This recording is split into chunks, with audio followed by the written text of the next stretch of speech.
China رقبے کے لحاظ سے دوسرا اور 1.38 بلین لوگوں کے ساتھ سب سے زیادہ آبادی والا ملک ہے۔ افرادی قوت کے حوالے سے چائنا کے پاس دنیا کی سب سے بڑی فوج اور دنیا کا دوسرا بڑا دفاعی بجٹ کسی سے چھپا ہوا نہیں ہے۔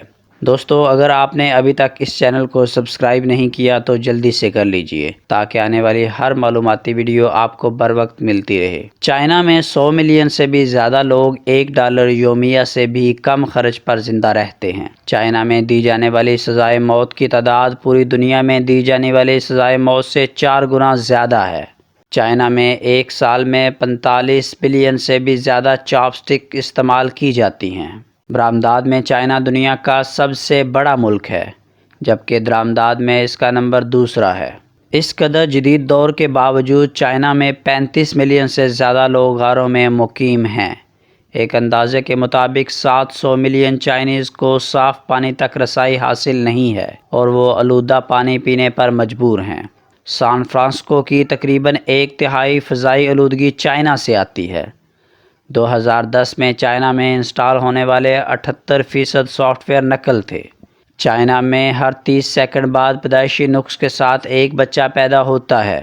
دنیا میں پائی جانے والی ہر تیسری جراب پر آپ چائنا کے علاقے زوجی کا نام پائیں گے۔ اس شہر کو جرابوں کا شہر بھی کہا جاتا ہے۔ چائنا کا قومی کھیل ٹیبل ٹینس ہے۔ دنیا کی سب سے معروف جاپانی کمپنی کی ویڈیو گیمز کھیلنا غیر قانونی ہے۔ 2021 تک چائنا میں غیر شادی شدہ افراد کی تعداد 30 سے 40 ملین تک پہنچ جائے گی۔ چائنا میں ہر کاسمیٹکس کمپنی کے لیے یہ لازمی ہے کہ وہ اپنی پروڈکٹ کو مارکیٹ میں لانے سے قبل اس پروڈکٹ کو جانوروں پر استعمال کریں۔ ہر 5 دن بعد چائنا میں ایک فلک بوس عمارت تعمیر ہوتی ہے۔ چائنا میں ایسے کیمپ موجود ہیں جہاں ان لوگوں کا علاج کیا جاتا ہے جن کو انٹرنیٹ استعمال کرنے کی لت لگ چکی ہوتی ہے۔ چائنا میں اتوار کے روز چرچ جانے والے لوگوں کی تعداد پورے یورپ میں چرچ جانے والوں سے زیادہ ہے۔ چائنا میں 71% لوگ اپنی کامیابی کا تعین اپنے پاس موجود چیزوں کو دیکھ کر کرتے ہیں کہ جتنی مہنگی اور قیمتی چیزیں ہوں گی خود کو اتنا ہی کامیاب سمجھتے ہیں۔ ہر سال چائنا میں تقریباً 4 ملین بلیاں کھائی جاتی ہیں۔ چائنا کی کمپنیوں میں کام کرنے والے افسران کو فراڈ یا کرپشن کرنے پر سزائے موت بھی دی جاتی ہے۔ جتنا سیمنٹ امریکہ میں 1 صدی میں استعمال کیا ہے، اس سے کہیں زیادہ سیمنٹ چائنا میں صرف 3 سال یعنی 2010 سے 2013 کے درمیان استعمال کیا گیا۔ چائنا کے 90% شہروں کا زمینی پانی آلودہ ہو چکا ہے۔ چائنا میں 4 میگا سٹیز ہیں جن کی آبادی 10 ملین سے زیادہ ہے۔ بڑے شہروں کی یہ تعداد دنیا کے کسی اور ملک میں نہیں ہے۔ چائنا میں ہر سال 20 سال سے زیادہ پرانے 20 ملین درخت چاپ سٹکس بنانے کے لیے کاٹ دیے جاتے ہیں۔ ایک تحقیق کے مطابق چائنا کی بڑھتی ہوئی فضائی آلودگی کیلیفورنیا میں زیادہ برف باری کا سبب بن رہی ہے۔ دنیا میں جہاں بھی پانڈا پائے جاتے ہیں وہ چائنا سے ادھار لیے گئے ہیں۔ ایک اندازے کے مطابق چائنا میں ہر سال 6 لاکھ اموات کام زیادہ کرنے کی وجہ سے ہوتی ہیں۔ چائنا کے قانون کے مطابق بچوں کو اپنے 60 سال سے زیادہ عمر کے والدین کو روزانہ نہ ملنا قابل سزا جرم ہے۔ 1556 کو چائنا میں آنے والے شانزی زلزلہ میں 8,30,000 لوگ ہلاک ہوئے تھے۔ اسے دنیا کی تاریخ کا بدترین زلزلہ کہا جاتا ہے۔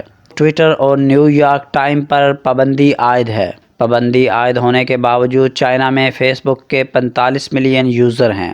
چائنا کے کئی شہروں میں ڈائناسورس کی ہڈیوں سے علاج کیا جاتا ہے۔ دنیا میں سب سے زیادہ سگریٹ بنانے والی کمپنی چائنی حکومت کی ملکیت ہے۔ کچھ بزرگوں کے مطابق چائنا 4000 سال قبل آنے والے سیلاب کے بعد وجود میں آیا تھا، جبکہ سائنسدانوں نے جیولوجیکل ثبوتوں کی روشنی میں اس بات کی صحیح ہونے کی تصدیق کی ہے۔ چائنا کا سب سے مقبول نام ویگ ہے۔ چائنا میں 190 ملین ویگ نام کے لوگ موجود ہیں۔ دنیا کی زیادہ تر بلند عمارتیں چائنا میں واقع ہیں۔ چائنا میں اگر کوئی طالب علم امتحان میں نقل کرتا ہوا پکڑا جائے تو اس کو 7 سال کی سزا ہو سکتی ہے۔ چائنا میں 190 بلینئر جبکہ 2 ملین سے زیادہ لوگ ملینئر ہیں۔ بیجنگ میں 1 ملین سے زیادہ لوگ تہہ خانوں اور شیلٹرز میں رہتے ہیں۔ وینگ، لی اور زینگ کے ناموں کو اکٹھا کیے جانے پر چائنا کی 21% آبادی بنتی ہے۔ ایسٹ چائنا کے ایک تاریخی مقام پر پیدل چلنے والوں کی رفتار کو کم کرنے کے لیے جگہ جگہ سپیڈ بریکرز بنائے گئے ہیں۔ کرائے پر رہنے والوں کے لیے بیجنگ دنیا کا سب سے مہنگا شہر ہے۔